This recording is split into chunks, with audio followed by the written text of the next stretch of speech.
Confraseação, amigos, amigas, inimigos, simpatizantes. Só que o Starbucks, o nosso patrocinador. Ei, Starbucks! Calma. Isso aqui é para purificar o ar. Então, se você toma água filtrada, você deve respirar um ar puro. Então, entre lá na lojinha o2ledshop.com.br e adquira o seu Starbucks, o seu amigão do peito para você e sua família. Previne até contra a Covid-19, viu, Leandro Quesada? Opa! Quessadinho é nosso convidado de hoje, grande jornalista. Quando eu comecei, ele já era pica master da Rádio Bandeirantes. Osmar Garrafa, que agora está mascaradaço, porque assumiu o comando do Mesa Redonda, chegou atrasado. Chico Lang, como sempre. Tô de rodízio. Aí, já vai filosofar bastante. Quesada, em primeiro lugar, aliás, Dudu, obrigado, hein, Dudu? Obrigado você, Dudu, aí na retaguarda do nosso Confra. Já o Beto Luiz, que perdeu o celular, vai tentar entrar de algum lugar do planeta, talvez lá da igreja dele. E é isso, amigos. Finalizada a primeira fase do Campeonato Paulista, eu vou querer falar um pouquinho também de Campeonato Carioca, né, porque VP sempre dá assunto. Mas antes eu quero dar as boas-vindas a Leandro Quesada, que trabalhou por mais de 2 décadas no Canhão, que é a Rádio Bandeirantes, fez tabelinha com vários amigos nossos e com José Silvério, um dos maiores de todos os tempos. Atualmente o Quesada está na Placar TV e na Rádio Band News FM. É isso, Quesada. Obrigado, um beijo para você, meu querido. E ontem estive no Mesa Redonda, né, meu? Que isso também a gente bota no currículo, cara. Fui dar um abraço em vocês. Tudo bem, Silvestre? Fala, Obrigado. Chicão. Esse garrafa tá impossível, hein? Esse garrafa tá impossível, rapaz. Prazer. Hoje ele não me cumprimentou, hein? Hoje ele não me cumprimentou. Chegou na redação, olha a falta. fez de conta que nem me viu lá. Por isso que eu chamo de bandidagem. É isso aí. Aí. Agora eu vim e vou virar alvo. É metralhadora, eu já conheço. Parabéns por ontem, Garrafa, Chicão, Silvestre. Parabéns pela nova fase. Programa histórico. Que eu tenho certeza que vocês vão continuar tocando aí de primeira, né, com uma audiência incrível. E a verdadeira mesa redonda, né? Essa é realmente a grande verdadeira mesa redonda. A gente faz em alguns outros lugares a mesa redonda, mas não é igual a que vocês fazem. Parabéns, viu? Ontem eu fui dar um abraço no Garrafa, no Silvestre, no Chico, em toda a equipe, no Miller, na Michele. Parabéns, e eu estou sempre aqui. Pensamento positivo para o sucesso de vocês. Boa, obrigado, Beto chegando. Beto chegando. O Beto, que aliás estava lá, né? O Beto estava lá. Beto. O Quesada, o Bob não é da imprensa, mas ele é o nosso patrão, tá? Meu primo, palmeirense doente. Abraço, olha, Bob, você para mim é meu amigo. Para mim você é meu amigo. Não tem esse negócio de patrão. Agora, eu vou dizer uma coisa para você. O ar purificou demais. Além do Starbucks, o lado espiritual do meu amigo Bob estava assim, cintilante. Eu olhava para ele assim, eu via aquele brilho, parecia aquele negócio de santo, sabe, que tinha aquela áurea atrás, né? Ou auréola, né? Brilhando atrás.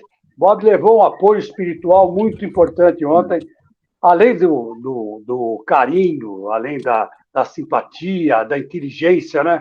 E foi muito legal. Obrigado, Bob. Agradeço em nome da equipe, viu?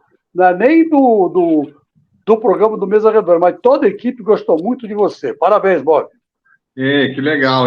De verdade, Chico, eu estava realmente muito contente ontem. Hiper contente. Quer dizer, ainda estou hoje, mas especialmente ontem, eu via vocês lá no programa, via vocês conversando, dava sensacional. O Garrafa ali, você, o Alê, o Miller, a conversa como fluía, a nova... Aí eu olhava ali assim, eu via, nossa, aqui por aqui já, quantas pessoas, quantos ícones, né? E eu estou tendo essa oportunidade de ver a estreia de um time novo, pelo menos na posição. Peruzzi passou por aqui, o Avalone passou por aqui, tivemos o Flávio, mas, assim, me chamava mais a atenção o Peruzzi e o Avalone. E eu via essas coisas todas acontecendo ali, meio que eu via a figura deles e a figura de vocês, e também o mestre, pena que ele não estava próximo, que ele estava um pouco mais distante, mas eu via a figura de todos ali, e talvez até por isso que eu tenha também ficado, como você bem disse, hiper contente, revivendo situações da minha infância, 50 anos atrás, eu já acompanhava o Mesa. Há 50 anos atrás, eu pegava o Mesa lá na TV Gazeta, lá em Santos, e via junto com o meu pai, eu achava sensacional, achava fantástico. Essa oportunidade de ter estado lá com vocês, celebrar a estreia das novas posições desse time foi sensacional. Eu só tenho a agradecer. Tá mais levinho, Garrafa? Não, eu acho que eu estou um pouquinho mais pesado, porque aí depois a gente foi em casa, tava a família e tal, aí já começou, tinha um shopping lá, tomamos chopp, acabamos a noite no Souza, acabei a noite com o Beto, o Silvestre pau mandado, a dona Cláudia foi embora, porque ela não me atrapalha, ela falou, amor, fica aí, eu vou para casa, tal, descansar, que eu tenho que trabalhar, mas o Silvestre queria ficar, mas a Renata, que a gente ama de paixão, manda no Silvestre, falou, Silvestre, vamos embora. Né? Aí sobrou eu e Beto, aí nos restou, então, o Beto me trazer de carona, e eu estava completamente, já perdi, tinha esquecido minha carteira, não sabia onde, hoje acabamos achando a carteira lá na Gazeta. Mas claro, o Silver, a gente está um pouco mais leve, mas já começou toda a pressão hoje de novo na nossa reunião, mas, enfim, o pontapé foi dado, de uma oportunidade que eu recebi, mas essa responsabilidade ela está dividida entre todos, porque todos nós fizemos o Mesa ontem, não só a nossa equipe da Gazeta, desde estagiário, operações, enfim, todo o nosso time, os nossos colegas, e o Quesada é um deles, com certeza fez parte de tudo isso, e hoje me deu assim um conforto muito grande quando a gente, lógico, dá o pontapé inicial, a bola começa a rolar. A gente tinha o Vanderlei, que é um amigo, vocês perceberam no programa como foi. O Vanderlei, a gente sempre teve uma relação muito próxima de amigo, mas é de um respeito profissional. Quando era preciso apertar o Vanderlei, a gente apertava. E se ele precisasse dar uma resposta atravessada, obviamente o Vanderlei sempre deu, mas a nossa relação foi de sempre muito respeito. Você tinha o Vanderlei, tinha o Chico na mesa, que o Chico é uma mesa redonda. Eu conversei, tive uma conversa reservada com o Chico na sexta-feira, vou revelar para vocês aqui, eu fui pedir a bênção ao Chico. A bênção em que sentido? A bênção porque o Chico representa o que é o Mesa Redonda, que todos nós vimos. Que todos nós vimos. O Chico é dessa geração, né? Se você entrar no YouTube, aí você vai pesquisar, você vai ver o Chico cabeludo, o Chico lá com o topete, naquela mesa com Peruzzi, com Avalone, enfim. O Chico é a história do Mesa Redonda. E nós, o time que faz o Mesa, na sua grande maioria espectadores, hoje profissionais, eu sou um deles, o Beto que estava lá acabou de relatar isso, o Quesada não é diferente. Então aí eu fiquei confortável nesse ponto de estar com uma equipe de amigos, os que estavam sentados na bancada, colocando inclusive Miller e Michele, são pessoas amigas, assim como o Chico, todo mundo jogando no mesmo time, e aí me entra a tal da bandidagem, que é esses caras aí que a gente comeu muita grama atrás de gol.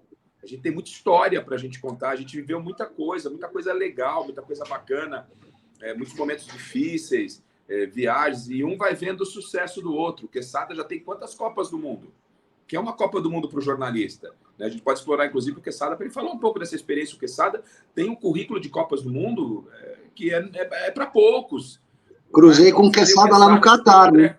Cruzei com ele no Catar, estava lá no Catar trabalhando, a gente fez algumas tabelinhas lá também. Então, aí você encontra o André Reni.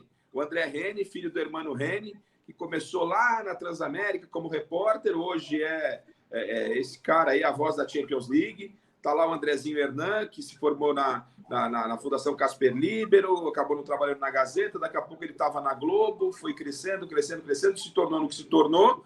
Quando falou, bom, agora, né, o André vai para um novo projeto em rede social e está arrebentando. E aparece o Quesada com essa história, vem Eduardo Afonso e ESPN. Enfim, os amigos estavam ali e isso me deixou muito confortável para que a gente pudesse fazer um programa bem legal. O público respondeu bem em termos de audiência, nas redes sociais. Olha, a gente saiu lá do Souza, o Beto me deixou aqui foto de umas 3h30 e fiquei até umas 5 da manhã, dentro do possível, respondendo a toda a galera e observando. Então, é isso. E a gente está aqui. Esse novo projeto com o Beto já não é tão novo assim, não é? O Beto, o Dudu, enfim, todo o nosso time. E hoje recebendo o Leandro Quesada, que é um dos jornalistas. O cara fez dobradinha com o José Silvério. O cara fez dobradinha com o José Silvério. Fez com os Mar Santos, o Chico Lang fez com tanta gente, inclusive o Roberto Avalone. O Beto, o Confra da Bola virou um mini mesa redonda, velho. Você é abençoado mesmo, hein? Eu não sei se é sorte ou azar isso aí, mas pelo amor de Deus, né, velho? Antes da gente falar, então, dos assuntos pertinentes aí do futebol, vamos um pouquinho de bastidor, então, com o Quesada. Eu faço a primeira pergunta, depois você tabela aí, Garrafa, com ele. Vamos contar a história do rádio, vai. Quesada, a maior entrevista da tua vida ali, o momento mais marcante da tua vida no rádio, empunhando um microfone. Puta, que pergunta de sopetão difícil, cara. Eu acho que todas as entrevistas, elas têm uma importância porque elas são feitas naquele momento em que você está cobrindo aquele evento, e na cobertura daquele evento a gente sabe que é a coisa mais importante que a gente tem para fazer, né? Agora, por exemplo, uma entrevista pós-Copa do Mundo, entrevistar, por exemplo, um Marcos, campeão do mundo em 2002, essa é uma entrevista histórica que a gente não esquece, né? Ou entrevistar um Ronaldo depois da Copa de 2006 com o Brasil fracassando também, né? Entrevistar um Felipão depois de um 7-1, você vê, né, que são as coisas negativas ou positivas, mas são entrevistas em momentos marcantes para o bem ou para o mal, né? Eu falei de uma vitória, mas falei também de derrotas, né? Eu acho que eu não conseguiria pontuar, Silvestre, uma exatamente, mas eu acho que essas entrevistas elas são icônicas. E um entrevistado assim que você gostava muito de trocar ideia, figurinha de colocar no ar, assim, um entrevistado que fosse muito cativante. O de ontem do Mesa Redonda, esse eu acho que foi um dos grandes caras que a gente entrevistou pela frente, né, Garrafa? O Luxemburgo sempre foi uma grande entrevista. Sempre. No debate, a gente brigou muito com o Luxemburgo, viu? Depois o Garrafa pode contar a história que eu e o Garrafa descobrimos antes de acontecer tudo aquilo lá na final da Copa do Brasil de 2001, que o Tite era o técnico do Grêmio, o Lucha era o técnico do Corinthians. A gente descobriu 2 semanas antes, numa viagem para Presidente Prudente, o que estava rolando. Lembra disso, Garrafa? Deixa o Garrafa depois vai contar isso. Que o Lucha veio cobrar a gente foi para cima do Lucha. Conta aí, Garrafa, que acho que você pode até contar melhor. Quero ouvir você, vai, vamos lá. Não, a história é a seguinte, pô. Vocês sabem o que aconteceu na final da Copa do Brasil, né? O Luxemburgo acordou o time inteiro do Corinthians, naquele hotel que ficava ali na Paulista, na madrugada do dia da final da Copa do Brasil, contra o Grêmio. Porque um dos seguranças bateu a porta lá do Luxemburgo dizendo que mulheres estavam na concentração. Então, para o Lucha descobrir, né? Para o Lucha descobrir o que ele fez, Garrafa, ele acordou todo o elenco do Corinthians. Muita gente, inclusive, coloca, o Chico sabe dessa história também, muita gente coloca nessa decisão equivocada do Luxemburgo a perda de um título que parecia tão ganho, né? O Corinthians conseguiu arrancar um empate histórico no primeiro jogo, com o Miller arrebentando lá no Olímpico, 2-2, e na volta o Corinthians era franco favorito no Morumbi lotado para ganhar o título e tomou de 3-1 da equipe do Grêmio. Só que esse papo de mulher na concentração já tinha vindo antes, nas quartas, nas semifinais. E a gente fez o jogo contra a Ponte foi Presidente Prudente, não foi, o Garrafa? Que a gente já tinha essa informação, né? Sim. E aí, o Garrafa, nós descobrimos que já tinha esse zum na concentração, e o Garrafa informou na rádio dele, eu informei na minha, o Garrafa já estava na TV também, e o Luxemburgo, quando ficou sabendo, Chico, ele veio me cobrar o Garrafa no saguão do hotel, lá em Presidente Prudente. E o Garrafa fomos para cima do Luxa, falar, ô Luxa, aqui não tem brincadeira, não. E aí, demos checkmate no homem, pô. O Garrafa sempre de toda a história, eu também, olha, ele entrou falando e saiu assim, ó, com o zíper na boca. Né? Eu lembro até hoje, ele indo em direção a um outro espaço do hotel e eu, o Garrafa, né? Ali, a gente, claro que não gostou da situação, porque a gente não queria que aquela situação tivesse acontecido, mas foi um momento, assim, histórico nas nossas carreiras, né? Depois o Lucha, mais à frente, veio pedir desculpa e tal, falou, olha, vocês entendem? Eu falei, não, entendemos, mas a gente não mentiu, né? Aquilo era informação pura e a gente deu a informação. Claro que não interessava nem um pouco para o técnico e para o Corinthians e para os jogadores que aquela informação fosse dada, mas informação ela não é boa ou ruim, ela é informação, né? Doa quem doer. É assim que prega o jornalismo sério. Fizemos isso. Mas, afinal de contas, Quesada, Afinal de contas, Quesada, tinha mulher na concentração ou não tinha? Pô, tinha mulher. Foi o episódio Quem com o Marcelinho, consente. né? O episódio do Marcelinho foi o episódio Carioca. com o Marcelinho, né? Foi o episódio com o Marcelinho. É o que se noticiou na época, não é? E depois, anos depois, o Luxemburgo falou sobre isso, né? Foi aquele episódio que ele foi um programa também de uma outra TV, e aí chamou o Marcelinho de moleque, vocês lembram disso? Isso. Aí o Neto estava no programa, olha, imagine, o Neto teve que apartar. Quando o Neto tem que apartar uma briga, porque alguma coisa realmente estava séria, né? Vocês lembram disso? É verdade. E ontem, na histórias seleção, do futebol. E ontem na seleção que o Luxemburgo escolheu, um dos escolhidos na meia-direita era o Marcelinho. Mas ele não escolheu o Marcelinho, não. Agora, muito Quesada, legal isso daí. Muito legal. Foi muito bacana. Bacana. E na hora que o Garrafa estava chamando, Chico, eram 4 de cada posição. Pô, que difícil, né? Você montar aquela seleção. Você vai deixar alguém fora. Eu estava com o André, na hora que apareceu o Marcelinho, que o Garrafa estava falando o nome dos caras, eu olhei para o Reni e falei, duvido que ele vai colocar o Marcelinho aí, né? Acho que o Marcelinho é a última opção desses 4 aí, né? Então, deixa eu contar o bastidor disso que o Quesada está falando, porque aí juntamos na redação eu, o chileno, que é o diretor, e chamei o Chico. A gente ficou ali montando os 4, né? E pedindo ajuda na redação. Gente, lateral, tá faltando alguém, porque o Vanderlei tinha a opção de a gente dava 4 indicações e ele poderia ir para uma outra. Só que televisão, todo mundo sabe que é tempo. Então a gente ficou muito espremido na hora, e a ideia, se a gente está com um tempo um pouco maior ali para fazer, e eu não queria perder a oportunidade de fazer. Então a gente teve que fazer meia toque de caixa, e a ideia era, primeiro, Vanderlei, quais são os critérios para convocação? Isso eu não consegui falar para o Vanderlei. Os critérios não são apenas técnicos. Não são apenas técnicos. Imagine que você vai convocar esses caras pelo comportamento de treino, pelo caráter, pelo comportamento de grupo, porque senão não fica um quem é melhor. Não é um quem é melhor, porque esses caras trabalharam com ele, trabalharam com você. Então, eu ia cobrar dele. Eu falei, eu quero que você... Então, algumas convocações poderiam ser justificadas. Outra coisa que a gente ia fazer, eu só dei uma pingada rápida com o Chico. Por exemplo, ele escolhe o Marcos. Ele escolhe o Marcos para goleiro, né? Tinha lá o Dida, o Casillas, o Marcos, e eu não me recordo quem era o outro. Mas aí ele escolheu o Marcos. Uma declaração importante, que acho que até vale debate depois, porque o Vanderlei justifica o Marcos em relação ao Dida, porque o Marcos é goleiro de que pegou bola que precisava pegar. Ele está servindo a uma Copa do Mundo. E aí vem aquela questão, o Alisson é um baita do goleiro? É um ótimo goleiro. Mas ele foi a 2 Copas do Mundo, foram 2 gols na seleção brasileira e não entraram. Então, quando o Vanderlei escolhe o Marcos...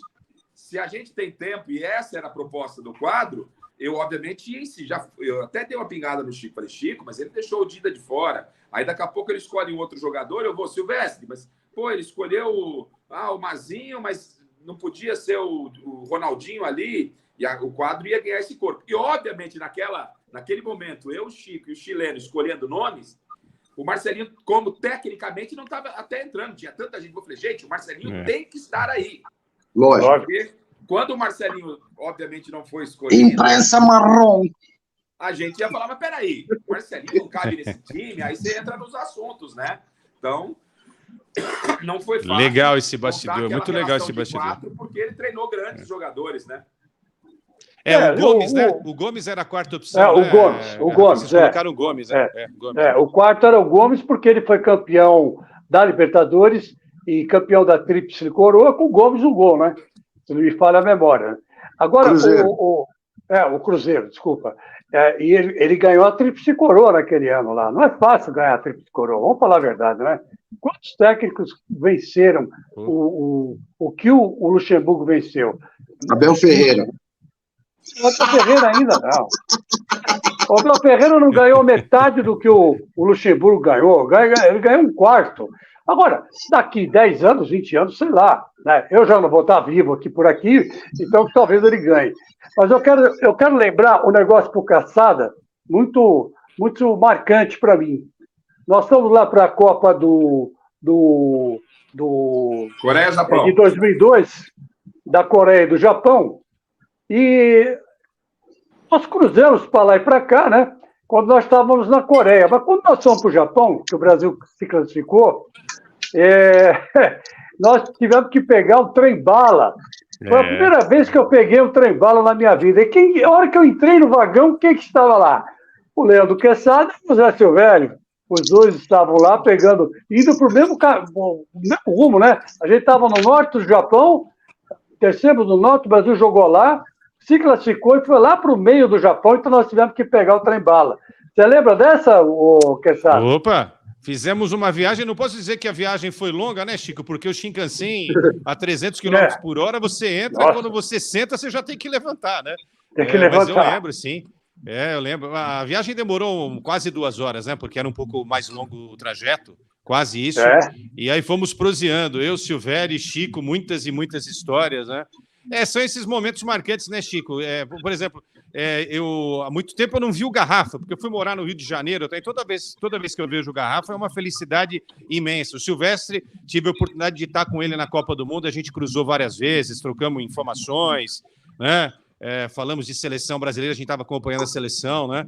E você, toda vez que eu te vejo, é um prazer. E na Copa do Mundo, essa Copa ela foi diferente porque a gente cruzava toda hora com os companheiros. Isso nunca mais vai acontecer. E na Copa do Japão, cada um estava num canto, às vezes, né? Então foi muito legal ter encontrado você numa situação que não era da cobertura específica, mas era da logística, né? De trocar uma cidade por outra. Lembro sim, lembro. Eu me lembro que você sabe que o Vanderlei Nogueira estava nessa também, estava cobrindo pelo site do Terra, que a Jovem Pan não conseguiu credencial, porque tinha que pagar, e a Jovem Pan não comprou os direitos. E ele foi pelo site do Terra. Então, uma vez, ele chegou para mim, Chico, vamos comigo amanhã no Monte Fuji? Eu virei e falei assim, pô, tá me gozando, ô Vanderlei? Não vamos, não. Ele falou assim, não, vamos. Pô, te vem no Japão e não vê o Monte Fuji, a gente não foi para o Japão. É a mesma coisa que ir para Roma e não ver o Vaticano, ver o Papa, tentar ver o Papa, né? E aí, eu acabei não indo, né? Eu comprei até a passagem para ir, a gente ia de trem-bala para voltar rápido, ir rápido e voltar rápido. E queria conhecer Hiroshima e Nagasaki também, né? Também não deu tempo de ir, mas foi assim uma Copa que o Japão, o Beto conhece o Japão, né, Beto? Né, Bob? Você conhece o Japão, né? Então, mas é a cara do Bob o Japão. Ali parece que todo mundo inventa coisa toda hora, né? Você vai para um canto, o cara está mexendo num negócio que você nunca viu na vida. Aí você vai para lá, outro. Todos os hotéis do Japão, principalmente em Tóquio, dão acesso para o metrô. É uma barbaridade, gente. Eu nunca vi. É uma cidade que está 50 anos na frente de qualquer país do mundo. Estados Unidos, qualquer cidade que você fale, o Japão está bem na frente, né? E o Japão, à noite, é uma maravilha, né? Muito bonito, um jogo de luzes, né? Uma coisa fantástica. O Japão, eu por mim moraria no Japão. Agora, o Chico contou um bastidor aí do Quesada, né, no trem-bala no Japão. Então os caras falam, poxa, quanto glamour andando de trem-bala. Mas eu posso contar o oposto ao Quesada. Um torneio na Argentina, sensacional. Em Tandil, uma cidade muito pequena. E a seleção brasileira estava em Tandil, baseada em Tandil, toda a imprensa lá. Eu pela Rádio Globo, o Quesada pela Rádio Bandeirantes, e a Rádio Bandeirantes não conseguiu reservar hotel em Tandil, onde estava concentrada a seleção brasileira. Inclusive, teve aquele jogador do Grêmio que abandonou a seleção, esqueci até o Arilson. O Arilson foi embora da seleção, fugiu da seleção, era o Zagallo, seleção sub-20, era um pré-olímpico. Tinha Marcelinho Paulista, Beto, Arilson, não vou Caio. Zé Elias, Caio. E, bom, estamos lá na cobertura da seleção brasileira e a Bandeirantes, lamentavelmente, no primeiro momento, não conseguiu vaga em Tandil, porque toda a imprensa estava lá acompanhando a seleção brasileira, a Band, por algum motivo, demorou para fazer a reserva, e o Quesada teve que ficar a 200 quilômetros baseado na cidade de Mar del Plata. Bom, ok.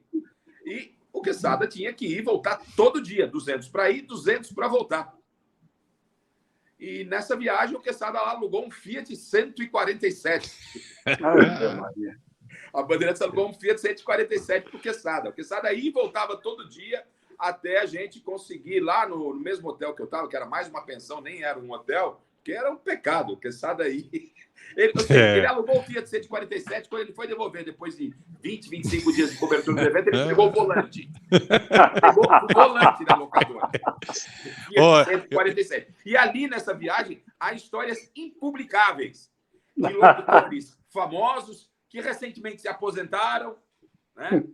Não, mas pera lá, você vai ter que contar, no dia que eu ia apanhar, aí você me salvou, porque era bom andar com o Garrafa, porque assim, eu era meio matusquela, ninguém mexia comigo, porque eu sempre fui meio louco assim, hoje eu tô mais tranquilo, Então, comigo e com Garrafa, ninguém mexia. Não, eu, Garrafa, Eduardo Afonso, ninguém mexia com a gente, ninguém era maluco. Mas, enfim, Eduardo Afonso nessa não estava, porque só foi um repórter, eu fui, né? Mas, assim, o Garrafa falou, não, eu vou te arranjar um lugar para você ficar. Você vai ficar aqui no mesmo lugar que do pessoal da Globo. Inclusive, eu usava o equipamento da Rádio Globo. O Garrafa fazia o programa com o amigão Paulo Soares, eu lembro disso. E aí o Meto Bala, né? O famoso Meto Bala, que era o técnico, o Garrafa parceirão, né? Falou assim: não, empresta esse equipamento para o Quesada, aí jampeava lá na Rádio Bandeirantes, eu passava os boletins e tal. E aí o 147 a gente dava carona para todo mundo. Bom, eu e o Garrafa, a gente andava para cima e para baixo juntos. Paulo Soares era o narrador, de vez em quando andava com a gente. Rapaz, 147. Você imagine, cara, teve um dia que o Fiat 147, ele estava assim, ó. O carro tava riado para esse lado, velho. E é sério, essa história do Garrafa é verdade, porque quando eu entreguei o carro depois de 20 e poucos dias, a gente ficou um mês na Argentina, né, Garrafa? O torneio durou uns 20 minutos, a gente ficou um mês na Argentina. A fase final foi em Mar del Plata. E a Rússia, hein? Foi em Mar del Plata, que coisa maravilhosa. E aí, quando eu entreguei o carro, a menina falou: "Que passou com o coche? Que passou? Esse não é o coche?" Eu falei: "Não, é esse o coche, sim, minha filha, tô aqui a chave, ó."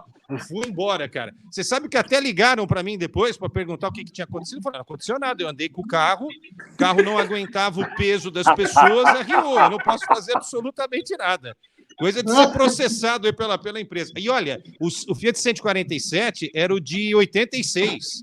Ou seja, foi a última versão dele, né? O carro era um pouquinho mais novo. Mas assim, o carro estava novo, gente. Novo. Sabe o que é um carro novo?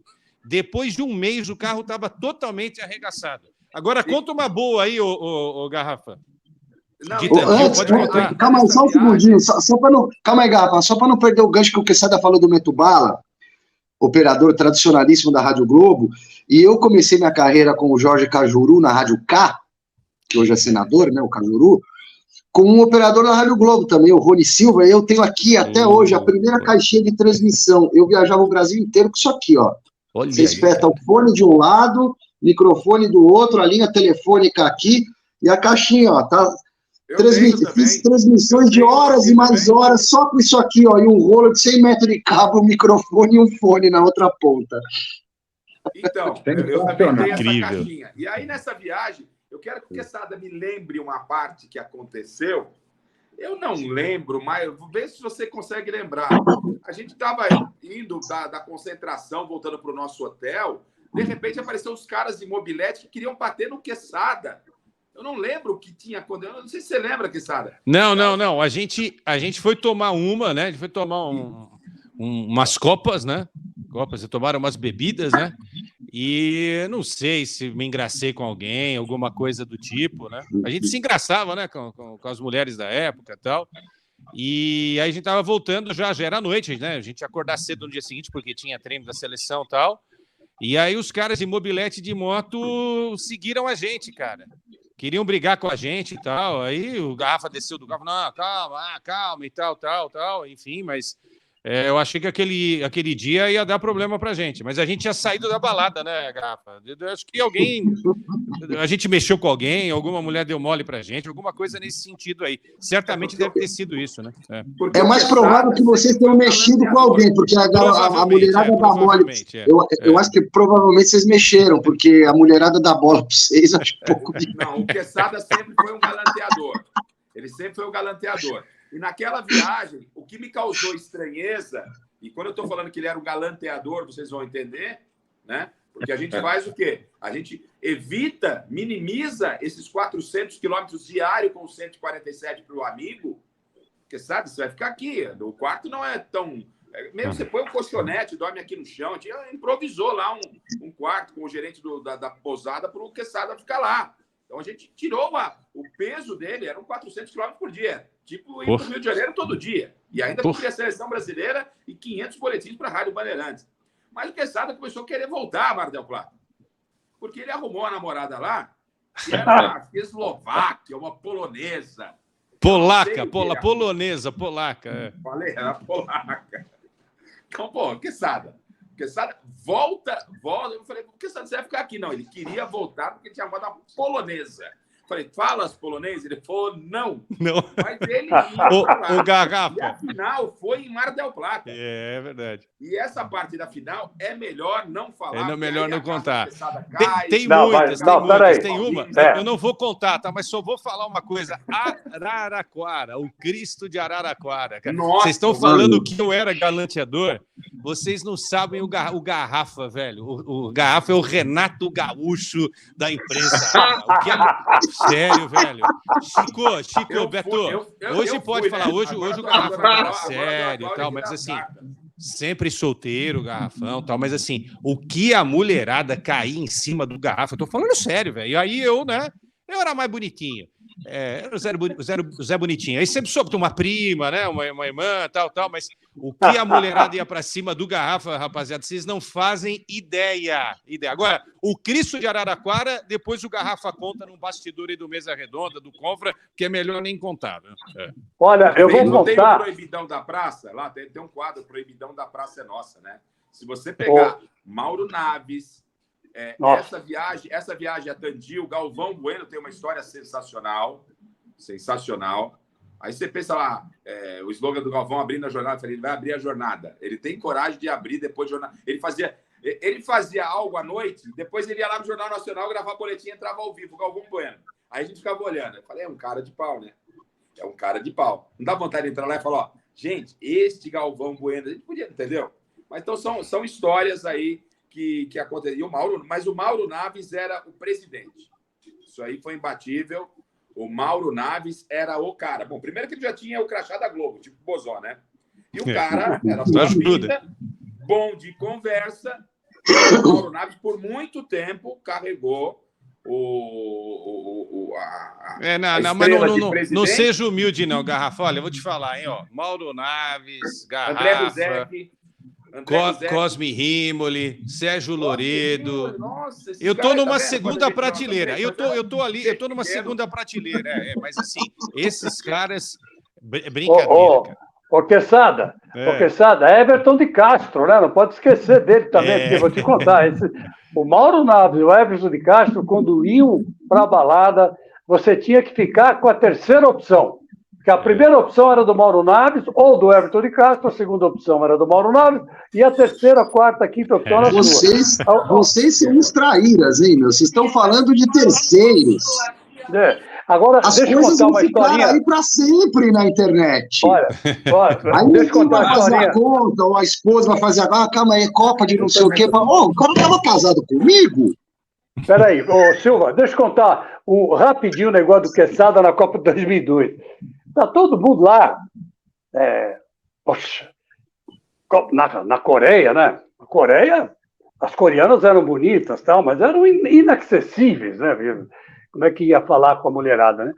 Aí, de repente, o Quesada chega numa rodinha, tá todo mundo falando de mulher, aquela coisa, puxa vida, tô na seca, eu também, tal, Aí o Quesada chega e fala, vocês não conhecem as russas de uma praça que tem aqui pertinho. Eu falei, como assim, Quesada? Foi na Coreia isso. Foi na Coreia. Por quê? São Petersburgo fica a 2 horas de avião lá da Coreia, de Seul. Não, Chico, não. Vladivostok, que está do outro lado, lá está perto do Japão e da Coreia. Vladivostok, exatamente. É um nome estranho, mas as russas de Vladivostok, As russas de Vladivostok. Namorei com uma lá uns 2 Namorou com uma russa. Eu falei, mas russa, Chico, ela tem quase 2 metros, mas paciência. Mas era muito engraçado, cara. As russas me perseguem, Garrafa. As russas me perseguem.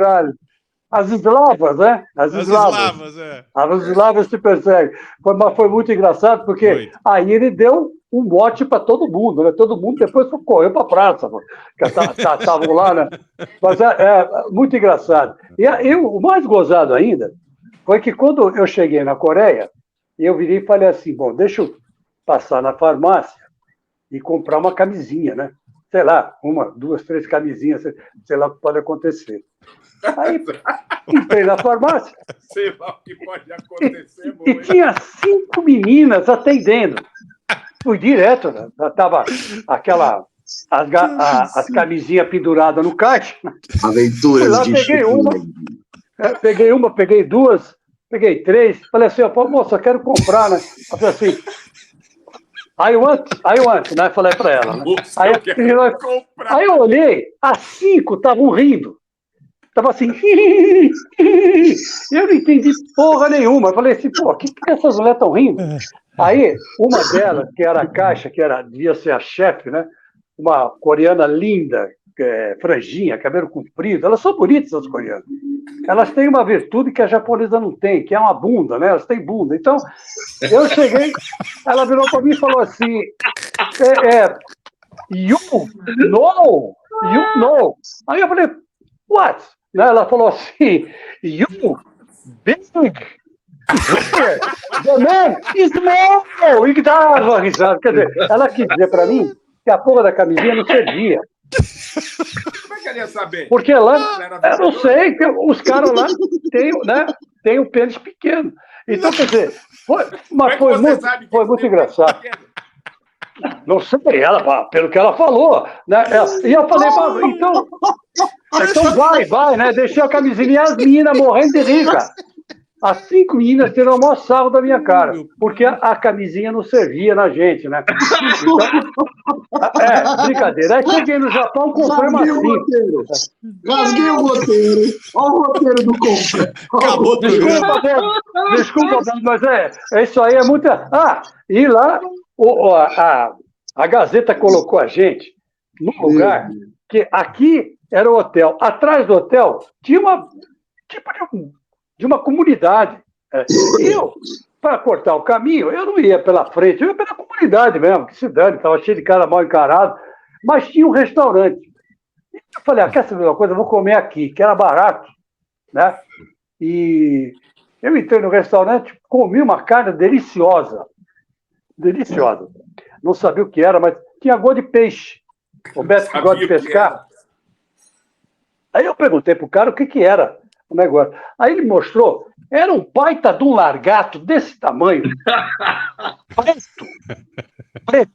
E ele falou assim, é isso aqui que você comeu. Eu falei, pô, mas não vai fazer mal? Ele falou, não. Eu falei, dá mais um pedaço. Aí comi. Além do cachorro, né, que todo mundo comeu cachorro lá. Você comeu o Fúria da Noite.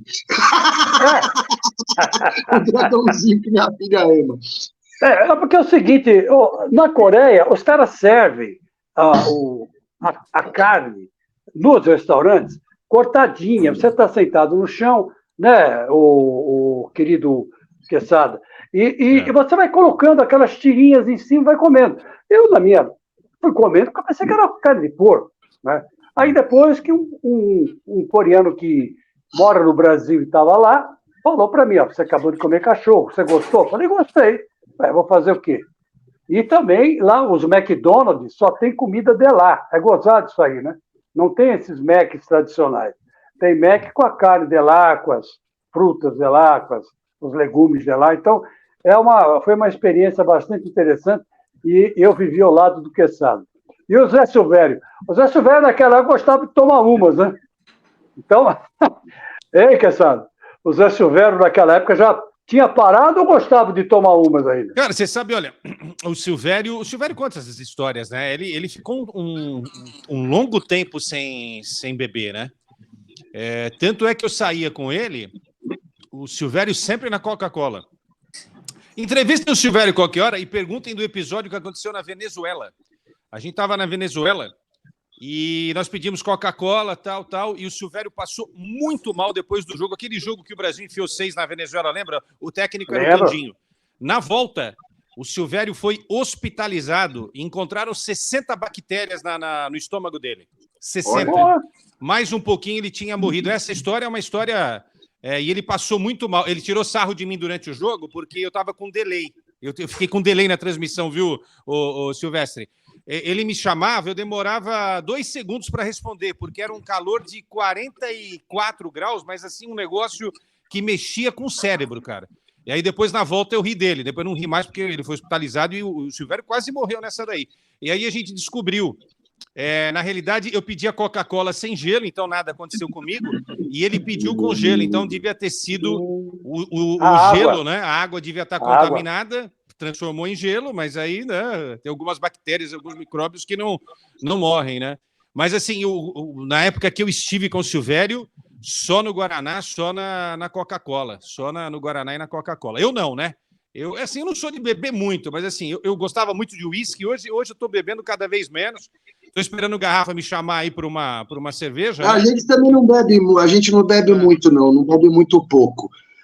Aliás, o Zé Silvério acho que voltou a beber depois de anos naquele podcast com o João Paulo Capelani. Serviram umas bebidas para ele, ele começou a ficar doido e falar um monte, cara. Pessoal, nós estamos com 41 minutos de live, o papo está muito bom, eu quero continuar nessa resenha, mas eu preciso colocar o Beto Cardoso, porque o Beto, ele não viveu os bastidores do rádio, ele sempre, desde sempre, né, estava do outro lado, um ouvinte. Ô Beto, se é que você tem alguma curiosidade que você queira saber mais, fica à vontade da confessada, e depois eu quero falar 2 coisinhas de futebol dentro de campo, tá bom? Vamos lá.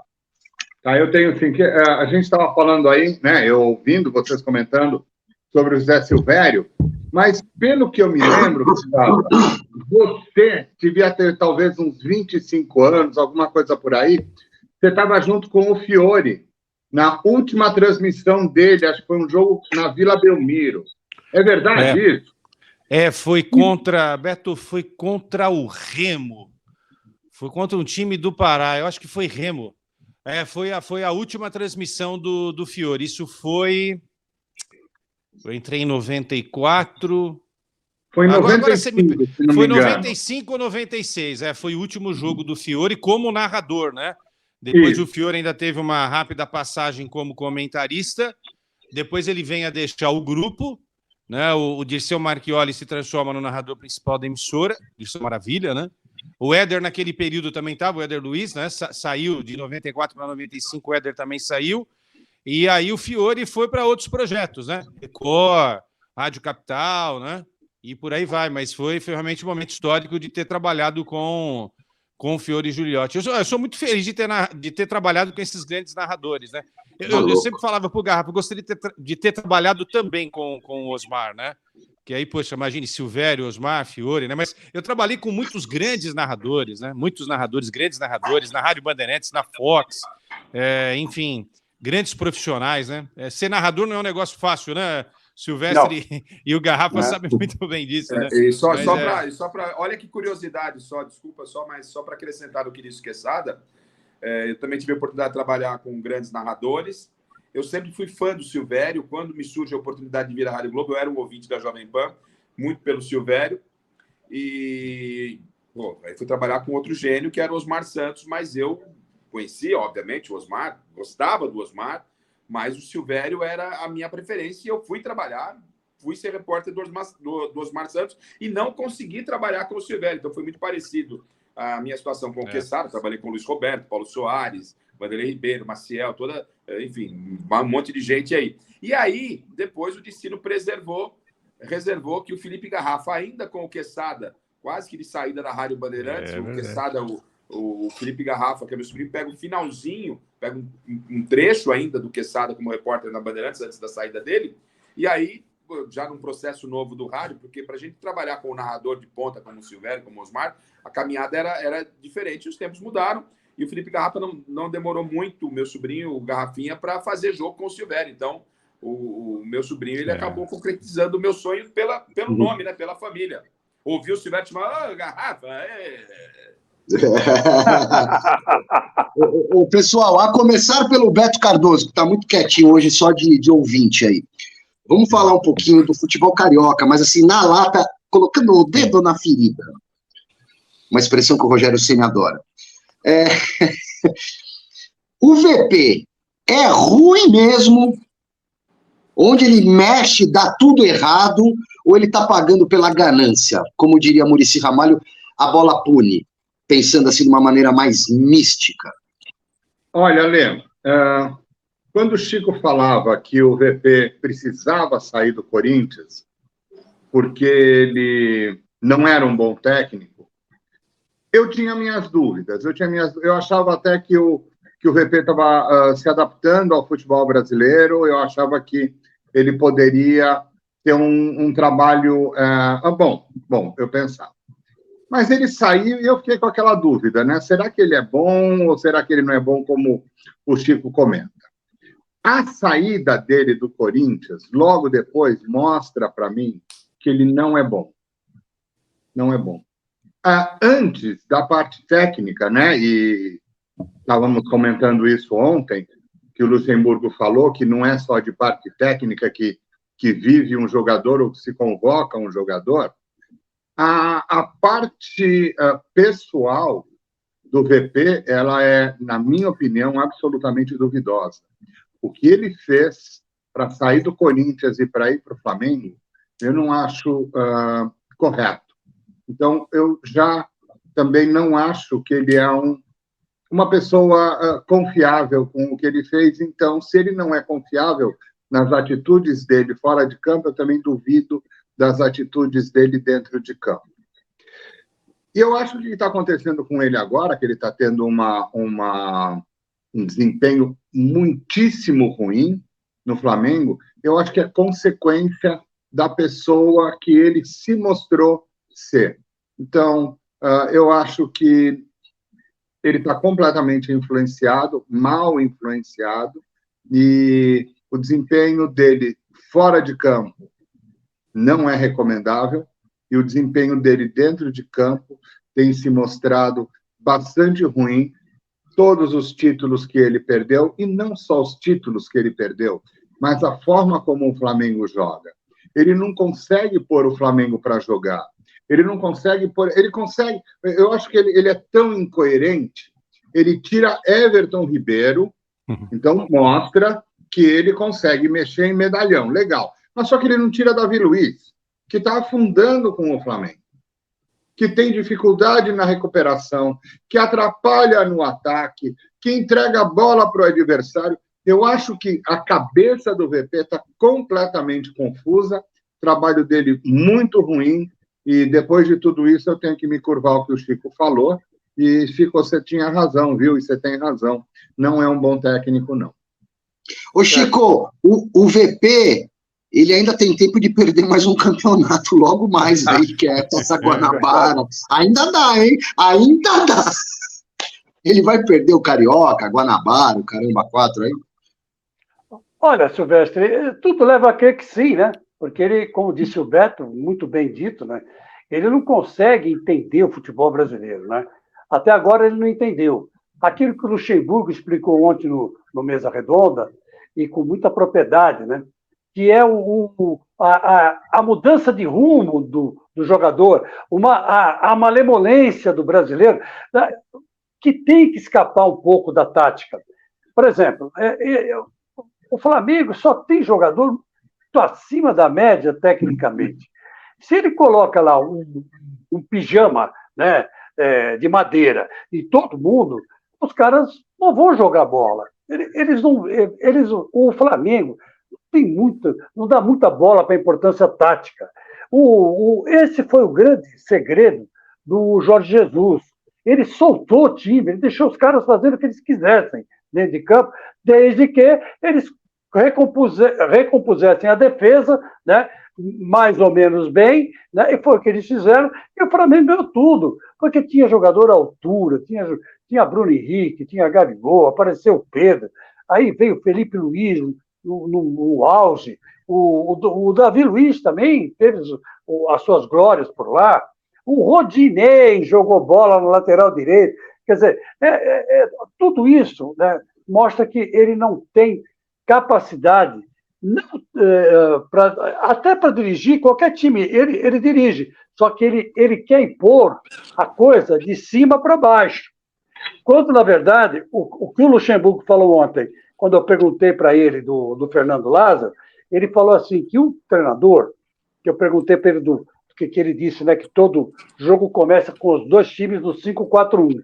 E aí vão se estudando e vão vendo o que vão fazer taticamente. Às vezes a opção melhor é o 4-4-2, às vezes a melhor é 4-3-3, ou 4-1-4-1, ou o velho 4-2-4, né? De vez em quando até isso vale. Mas o treinador tem que perceber as características de seus jogadores. Não é todo mundo que pode jogar assim, né? Então, é isso que o VP não entende. Ele quer implantar uma filosofia que é uma filosofia europeia em jogadores que são eminentemente técnicos, brasileiros e técnicos. Quer dizer, é muito difícil. Eu não acredito que ele vai ter sucesso no Flamengo, não, de jeito nenhum. Você vê que o Gabigol está perdendo a paciência, né? O Gabigol está perdendo a paciência. Já perguntaram para ele, depois do jogo de ontem, se ele está se adaptando ao jogo do VP. Ele falou, mas outra vez vocês me perguntam isso? Claro que está todo mundo tentando se adaptar, quer dizer, quase que ele falou, né? Esse esquema é doido, mas a gente está tentando se adaptar. Foi o que ele deixou no ar. Então, o Gabigol, ele é crica, nós sabemos disso, né? Ele é perna, e ele é capaz de mudar o trajeto de um grupo, né? Porque ele tem essa influência. Ele influencia muito os jogadores, né? Porque muita gente ganhou muitos títulos com gols dele. Né? A última Libertadores, quem fez o gol foi ele. Então, quer dizer, é o tal negócio, é um cara que o elenco respeita.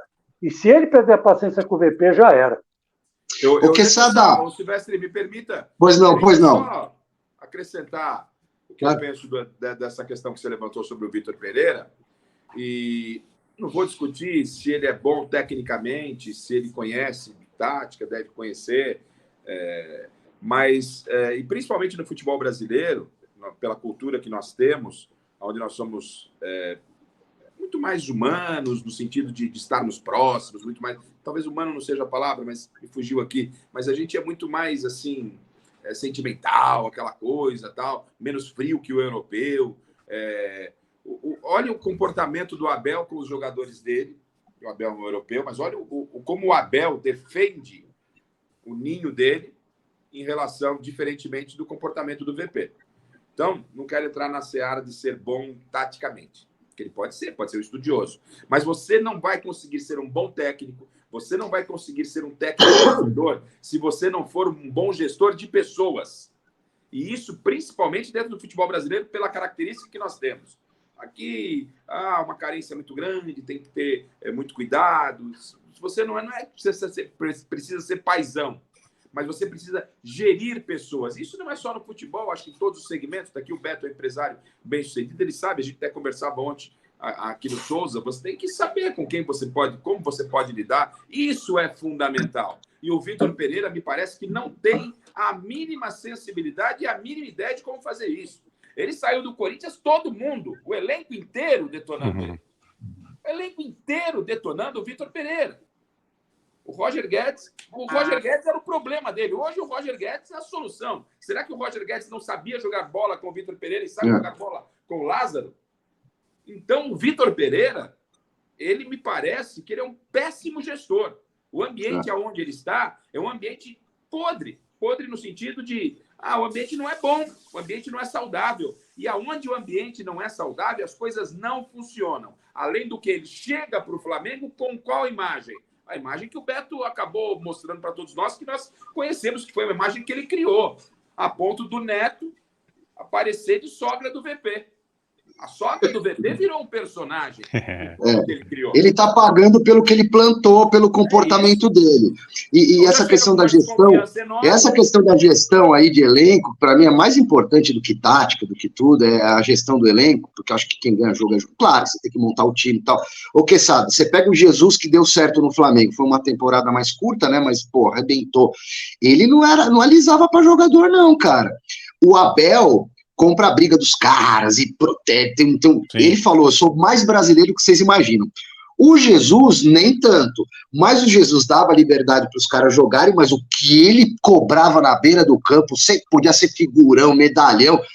E mesmo assim, ele gozava da simpatia do time. E qual a sua opinião a respeito do VP, comparando também com os outros cobrar portugueses? É permitido. Quesada, você pode... Desculpa, eu não vou te dizer. Sim. A resposta é sua. Mas cobrar é permitido também, não tem nenhum problema. Mas você tem que saber gerir, porque você, o subordinado, tem que entender que a cobrança ela é para o bem. Porque você está fazendo uma boa gestão de grupo.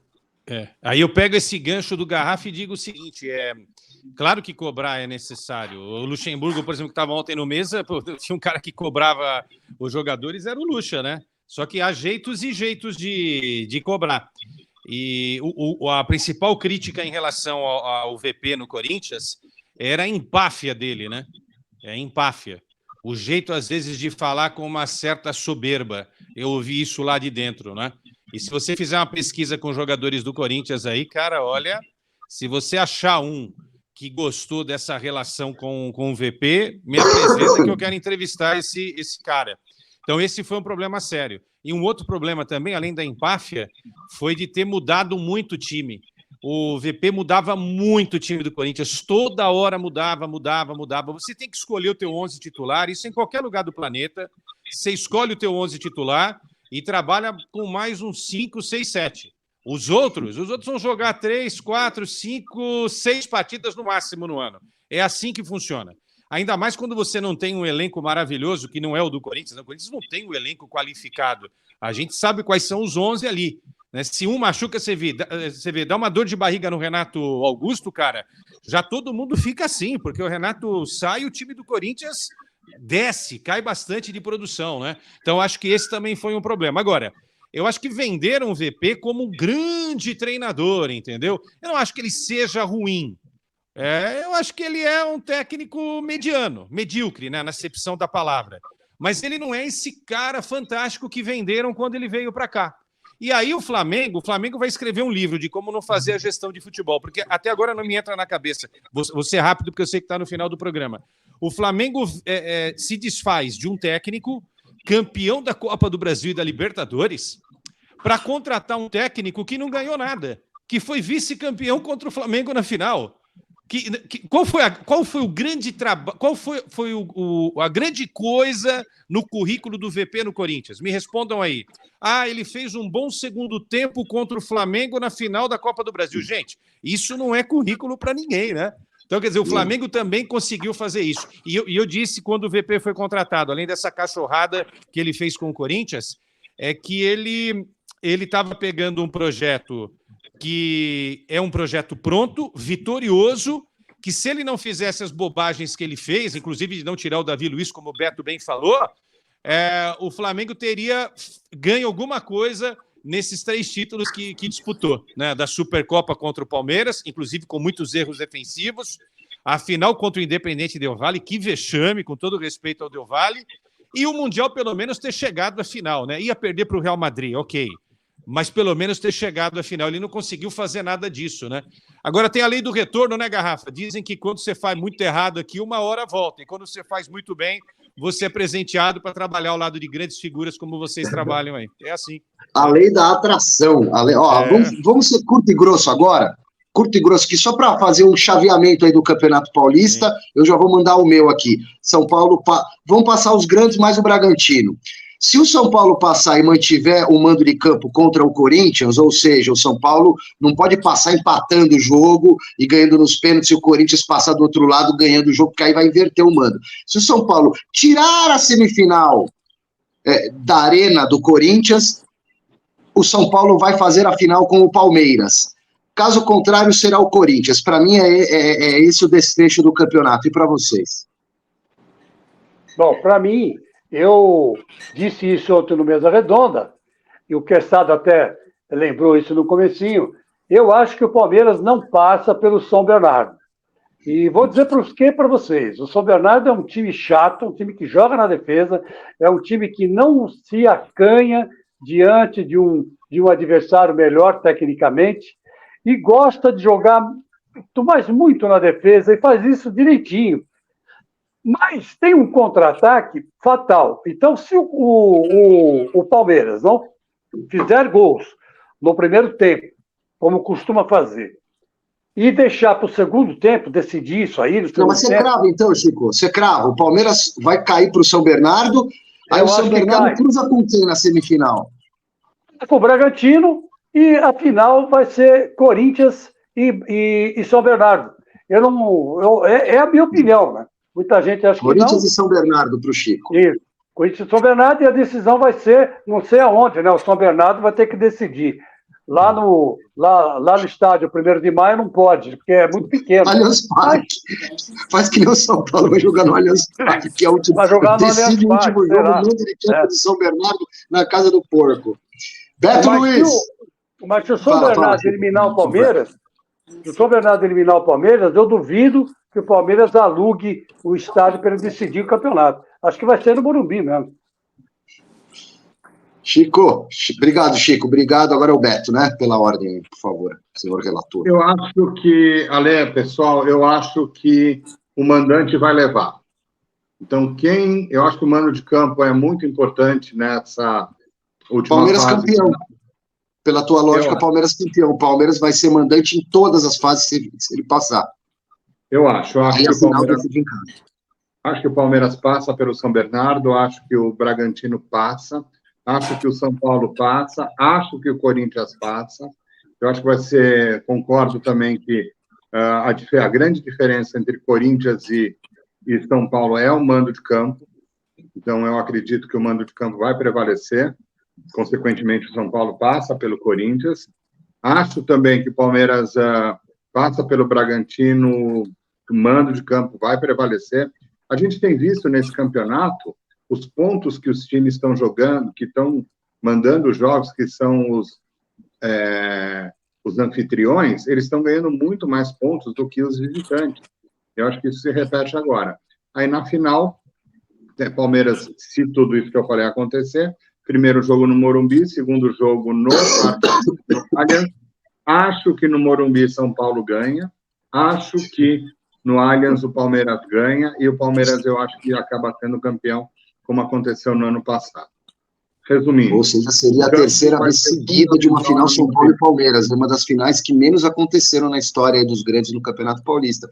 Que eu me recorde, 92, quando São Paulo volta campeão do mundo, enfrentou o Palmeiras, eu não lembro de outra, não, a não ser essas duas últimas agora. Essas duas últimas, o que seria um tiratema bastante bacana, né? À medida que o São Paulo ganhou no ano retrasado, o Palmeiras ganhou ano passado, seria como se fosse um tiratema. Mas também, há 2 anos atrás, a final foi Palmeiras e Corinthians também, né? Então, seria também uma final bacana. Mas, por conta dessa história que eu comentei de mando de campo, acho que acaba dando Palmeiras e São Paulo. Seu cruzamento, Osmar Garrafa. Então, assim, eu estou na linha do Beto, passam os mandantes, e chega uma decisão Corinthians e Palmeiras. E o Palmeiras é favorito por decidir o Allianz Parque? Mas o Corinthians tem condição de ser campeão. Só que eu quero voltar para essa quartas de final com esse prognóstico. O que o Chico diz, e eu ainda pedi ontem no Mesa, anotem aí, porque eu vou cobrar. O que o Chico diz, e pode parecer uma insanidade, numa fase de mata, onde a responsabilidade é do grande, a gente pode ter alguma surpresa. E isso não é apenas para o Palmeiras. Isso pode valer para o Corinthians, que está muito forte na sua arena, mas o Palmeiras tem um adversário, e aí eu estou com o Chico, que merece muito respeito, um adversário dos menores bem ajeitado. O São Paulo tem que tomar cuidado com a Água Santa, porque não vai jogar no Morumbi, vai para um outro time de Gramado. Então, se pode acontecer uma surpresa aí, eu entendo que Palmeiras e São Paulo têm que ficar um pouco mais atentos com a situação do mata. O Corinthians é pouco provável que venha a ser surpreendido nessa fase dentro de casa, e o Bragantino deve avançar por lá. Mas eu continuo com o Beto, avançando os favoritos, só faço essa ressalva. De repente, no mata, todo cuidado é pouco, porque, como diria Juarez Soares, no futebol, o jogo é jogado e o lambari é pescado, meu amigo. Lele Quesada. Eu estou mais ou menos nessa linha aí. Para mim, dá Palmeiras e Braga em uma das semifinais, o São Paulo e o Corinthians jogam a outra, aí como você bem destacou. Acho que a chance do São Paulo é fazer a parte dele para prevalecer. Se bem que o jogo do São Paulo contra o Corinthians, esse jogo Allianz também Parque. Não vai ser no Morumbi. Pode ser Allianz Parque. Não. Por isso que eu estou falando. Também não é Morumbi. Qual foi o meu raciocínio, tá? Como jornalista e como São Paulino, né? Eu estou misturando os sentimentos aqui. São Paulo tem que tirar a semifinal contra o Corinthians da arena do Corinthians. Se for lá, rodou, não vai passar. Sim. Não importa se vai jogar no Allianz Parque, no Santa Cruz, em Ribeirão Preto, tem que tirar o jogo, tem que ter um mando de campo. Concordo com você. E só para concluir, aí eu acho que tem uma vantagem o Corinthians. Porque o São Paulo no Morumbi é uma coisa, o São Paulo sem o Morumbi... Pô, então vamos concordar, gente? São Paulo com 60 mil pessoas no Morumbi contra o Corinthians, a torcida, nesse momento, empurra. O São Paulo jogar em qualquer lugar com o Corinthians que não seja o Morumbi, nesse duelo em que ele é mandante, vai favorecer, para mim, o Corinthians. Né? É o que eu entendo. Agora, enfim, essa coisa dos shows, né, que prevalece em cima do interesse maior que é o futebol, né? É uma coisa também que eu nem vou entrar nessa discussão, porque às vezes o clube também faz dinheiro com esses shows, né? Mas o Chico Lang tá babando. Deviam ter visto isso. O Chico Lang tá babando. Antes do Chico Lang destilar o veneno e a gente encerrar o nosso Confras em Ação, eu já ouvi de alguns corintianos o seguinte: o São Paulo se deu bem porque não vai enfrentar o Corinthians no Morumbi, porque no Morumbi a gente ganha dos 6. A casa é nossa, sempre foi nossa. Não resisti a piadinha contra o meu time, mas eu não resisti. Fala, Chico Lang, vamos fechar, vai, a bagaça. Eu quero lembrar o amigo Silvestre e perguntar quanto é que foi o último jogo, São Paulo e Corinthians. No Morumbi. Mas é disso que eu tô falando. Eu tô falando, eu tô elogiando vocês. No Morumbi, vocês ganham de nós, irmão. Então, aí que tá o negócio. Você vê que vocês ficaram uns bons anos aí sem ganhar também, né? Não, ficamos. Não vou negar para você que não ficamos. Ficamos. Agora, por que ficamos? Porque o técnico era o VP. Por tudo isso que nós já falamos. Verdade. Agora, o Lázaro veio, ele deu outra dinâmica para o time. Ele, colocando o time no 4-4-2, variando para 4-1-4-1... Não fala de tática, Chico Lang. Não, fala do show do Coldplay no Morumbi, é isso que eu quero saber. Show do Coldplay no Morumbi é uma frescura, é uma viadagem. Pronto, você quer que eu vi, eu falo. É uma viadagem. Não tinha nada que marcar show do Coldplay na final do Campeonato Paulista. Estava na cara isso aí. Chega para os caras e fala, olha, não dá para ser em março. Tem que ser em outro lugar. Ia ser no Allianz Parque, aí não rolou, acho que o vocalista ficou doente, remarcaram para o Morumbi. Sim, tudo bem, mas chega para os caras e fala, não dá, volta em março. Aliás, volta no final de março, volta em abril, sei lá, sabe, dá outra data para os caras. Você mesmo falou que eles são assim mesmo, eles chegam na Argentina, fazem 7 shows e vão embora, chegam na Colômbia, fazem a mesma coisa, e aí vão para os Estados Unidos, México, não sei o quê. Então, os caras é um espetáculo. Eu sou do rock and roll, mas o show do Coldplay é fudido, cara. Pessoal, tá muito bom o papo, Lelê, eu vou te chamar numa outra oportunidade, tá bom? Se você assim permitir. Boa. Muito obrigado, querido. Vai lá para Placar TV, não sei se você faz aí, você vai se movimentar. Obrigado, cara, valeu. Obrigado, Chico, Beto. Valeu, Garrafinha. Obrigado, querido. Tchau. Obrigado, tchau, pessoal. Beto. Prazer em estar com vocês. Tchau, Garrafa. Tchau, Beto. Tchau, Silva. Eu vou colocar um Coldplay aqui para fazer a trilha antes do BBB. Tchau. Beijo. Tchau.